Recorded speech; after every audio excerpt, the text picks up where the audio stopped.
समरस भाव से चल रहे श्री रामलला धाम अयोध्या एवं सप्त पवित्र नदियों के स्नान और अनुष्ठान दर्शन योजना के तहत भवरासा नगर के भंवरनाथ मंदिर से 4 बसों में सवार होकर लगभग 400 यात्री अयोध्या तीर्थ महायात्रा के लिए रवाना हुए। इस मौके पर जल संसाधन मंत्री तुलसी सिलावट और क्षेत्रीय विधायक डॉक्टर राजेश सोनकर ने बसों को भगवा झंडी दिखाकर शुभकामनाएं दी। मंत्री और विधायक ने यात्रा से पूर्व बाबा भंवरनाथ और भगवान मनकामनेश्वर के दर्शन कर आशीर्वाद लिया। कार्यक्रम के दौरान संगीत कलाकारों ने भजनों की प्रस्तुतियां दी, जिसमें महिलाएं जमकर नृत्य करती हुई नजर आई। मंत्री और विधायक भी भजन की धुन पर थिरकते हुए यात्रियों का पुष्प वर्षा कर स्वागत किया और यात्रा की सफलता की शुभकामनाएं प्रदान की। इस अवसर पर कई भाजपा नेता भी मौजूद रहे। जल संसाधन मंत्री ने घोषणा की कि भवरासा तालाब का गहरीकरण और जीर्णोद्धार करवाया जाएगा और क्षेत्रीय विधायक ने बताया कि 52 गांव नर्मदा सिंचाई योजना में जोड़ दिए गए हैं। मंत्री ने विश्वास दिलाया कि सोनकच्छ के विकास में कोई कमी नहीं आने दी जाएगी,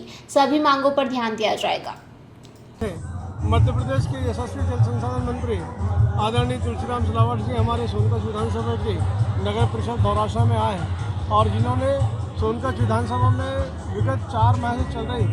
तीर्थ यात्रा के हमारे जितने भी दर्शनार्थी थे उनको यहाँ से रवाना करने के लिए हरी झंडी दिखाई है, जो निश्चित रूप से 18,000 तीर्थयात्री जो अपने सोनकच्छ विधानसभा के मध्य प्रदेश और उत्तर प्रदेश के विभिन्न तीर्थ स्थलों पर होकर आए हैं। आज माननीय मंत्री जी ने उन सभी को शुभकामनाएं दी, बधाई दी है और ऐसी सभी हमारी माताओं को, बहनों को, बुजुर्गों को आज इस तीर्थ यात्रा पर रवाना किया है। और साथ ही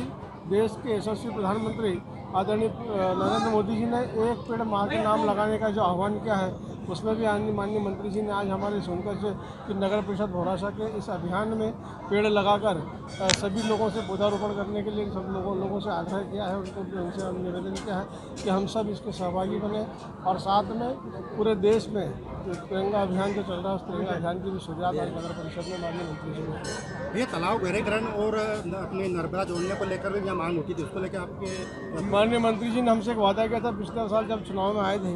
सोनकच्छ में भारतीय जनता पार्टी का कमल खिलेगा, राजेश सोनकर चुनाव जीतेंगे तो यहाँ से एक नहीं बल्कि दो जनप्रतिनिधि होंगे और एक मंत्री का रूप में, दूसरा विधायक का रूप में करेगा। और हमें इस बात की चिंता, इस बात को बसों को निर्देशित किया है जैसी जहाँ बसें हैं वो यात्री वहाँ पर पहुँच जाए,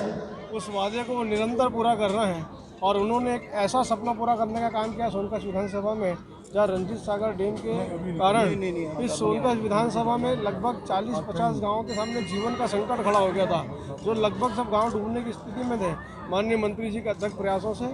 आज हम इस बात की प्रसन्नता के साथ आपके सामने कर सकते हैं कि उस परियोजना की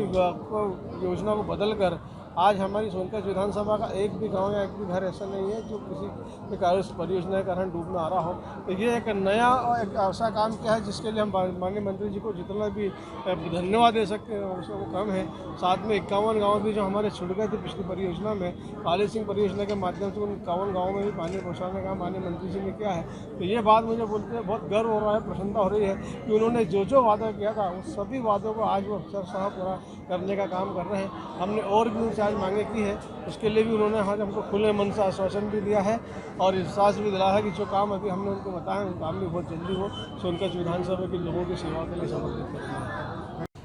सोनकच्छ तहसील से मनोज शुक्ला की रिपोर्ट।